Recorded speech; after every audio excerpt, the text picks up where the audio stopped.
बिस्मिल्लाहिर्रहमानिर्रहीम। PMM पाकिस्तान मुहब्ब वतन movement और मुहब्ब वतन चैनल की जानिब से तमाम नाजरीन को अस्सलाम वालेकुम। अफ़गानिस्तान की सरज़मीन एक मरतबा फिर धमाकों की जद में है। कल 2 धमाके काबुल एयरपोर्ट के करीब हुए, जिसमें दर्जनों अफराद अपनी जान से गए और दर्जन से भी ज़्यादा अफराद जो हैं बहुत ज़ख्मी हैं।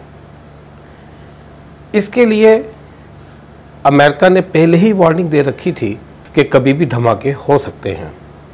हालांकि अगर देखें पिछली जितनी भी इंटेलिजेंस रिपोर्ट्स आई थीं अफ़गान तालिबान के हवाले से, वो तो मिसबत साबित नहीं हुई। आज से तकरीबन कोई बहुत साल पहले ये भी रिपोर्ट्स इंटेलिजेंस की तरफ से आई थी कि अब तालिबान का वजूद ख़त्म हो चुका है, जिसको बारहा मरतबा अमेरिकन सदर ने अपने ख़िताब दोहराया, लेकिन ऐसा नहीं हुआ। हाल ही में इंटेलिजेंस के अदारों ने, जो आलमी क़ुव्वतों के ज़राए हैं, उन्होंने एक रिपोर्ट शाया की कि काबुल को फ़तह करने में तालिबान को कम से कम 90 दिन से ज़्यादा का अरसा लग सकता है। वो भी सच साबित न हुई। तालिबान ने उससे पहले ही काबुल पर चढ़ाई की और अपने हिसार में ले लिया। लेकिन इसे क्या कहा जा सकता है कि आज जो अमेरिका की तरफ से क्यास थी या वार्निंग थी कि कभी भी दाइश हमला कर सकती है। हालांकि देखें तो 20 साल अफ़गानिस्तान में दहशतगर्दी की ही जंग लड़ी जाती रही है। जितनी भी बैरूनी क़ुव्वतें अगर अफ़गानिस्तान में आई थी तो दहशतगर्दी के ख़ात्मे के लिए ही आई थी। लेकिन आज वहाँ पर तालिबान कंट्रोल संभाल रही है, तो फिर ये दहशतगर्द कौन है? यकीनन इसके लिए तो फिर जो 20 साल तक दहशतगर्दी के ख़िलाफ़ जंग लड़ते रहे हैं वही बता सकते हैं कि वो कौन से दहशतगर्द थे जिनके ख़िलाफ़ वो जंग लड़ रहे थे। और आज भी अगर काबुल एयरपोर्ट धमाकों से गूंज रहा है, वहाँ पर जो शहरी हैं वो अपनी जान से जा रहे हैं, तो इसके पीछे किसका हाथ हो सकता है? 15 अगस्त 2021 से तालिबान ने काबुल का कंट्रोल संभाला है, लेकिन दुनिया में चहमगोइयाँ हो रही हैं कि तालिबान ने काबुल को अपने कब्ज़े में ले लिया है। देखा जाए तो ये किस हद तक सच है? तालिबान तो अफ़गानिस्तान के ही रहने वाले हैं, ये उनका अपना ही वतन है। अगर ये कहा जाए कि तालिबान ने अफ़गानिस्तान के ऊपर जो बैरूनी क़ुव्वतों का तसल्लुत जारी था उसका ख़ात्मा कर दिया है, तो शायद ये बात दुरुस्त लगती है, क्योंकि अपनी सरज़मीन के लिए लड़ना ही गैरत की निशानी है।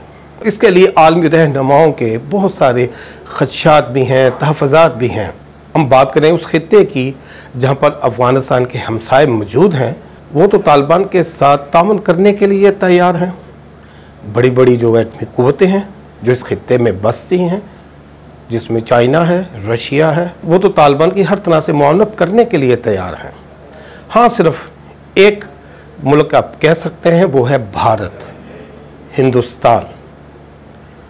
अगर देखा जाए नाजरीन, तो 20 साल तक जब वहाँ पर दहशतगर्दी के लिए जंग लड़ी जा रही थी, तो वहीं भारत अफ़गानिस्तान की सरज़मीन को इस्तेमाल करता आ रहा है, दूसरे ममालिक के लिए तरबियत याफ्ता दहशतगर्दों को भेजता आ रहा है।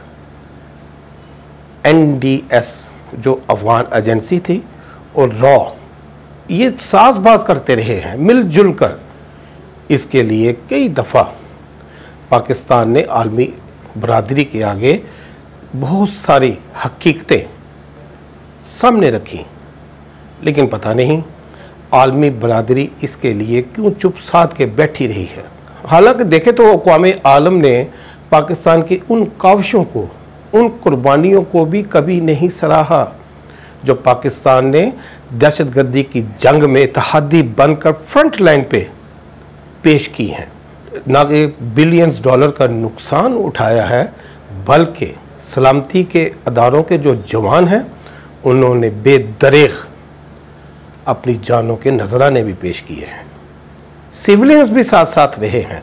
बहुत सारे ऐसे ज़ख्मी हैं जो आज भी अपाहज व मफलूज हैं, लेकिन उसके बावजूद भी आलमी बरादरी इसको सराहने में न जाने क्यों नाकाम रही, चुप रही।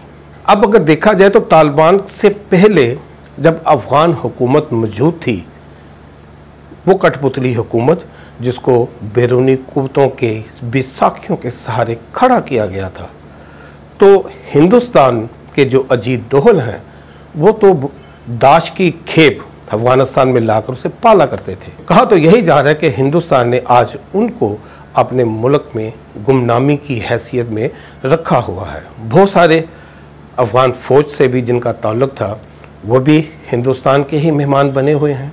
आखिर इसके पीछे क्या साजिश हो सकती है? तालिबान के जो रहनुमा हैं उन्होंने तो बड़ा खूबसूरत बयान दिया है कि वो अपनी सरजमीन को किसी भी मुल्क के लिए इस्तेमाल होने की इजाज़त नहीं देंगे।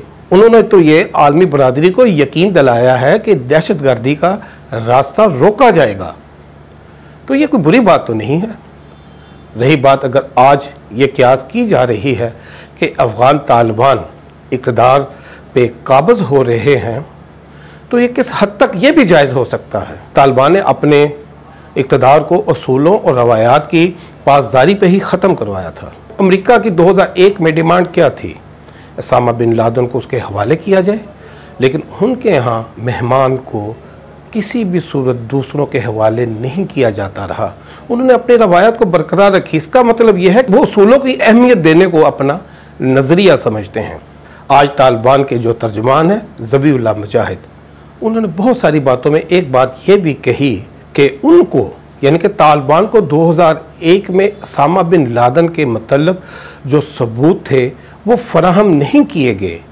इसका मतलब ये कि कहीं ना कहीं स्पेस थी जिसकी वजह से वो अपने असूलों पे डटे रहे। अगर वो उसको मुतमिन हो जाते कि भी वाकई ही इसमें उसामा बिन लादेन का कोई हाथ रहा है, तो शायद उनके नज़दीक ये अंदिया हो कि वो इसके बारे में सोचते। लेकिन उन्होंने कहा कि इसके बारे में तो उनको सबूत फराहम ही नहीं किए गए।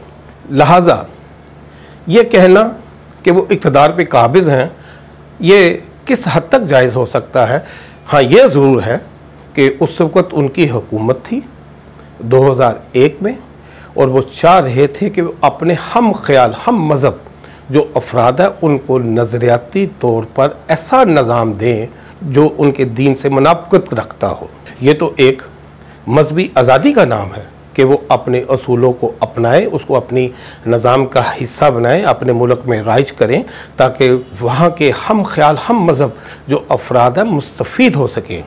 देखा जाए तो आज भी वो इसी बात का ही अंदिया दे रहे हैं कि भी वो अपने मुल्क में फ़लाह इंसानियत का सबसे अजीम दीन जो है इस्लाम, उसके असूलों को नाफज करेंगे।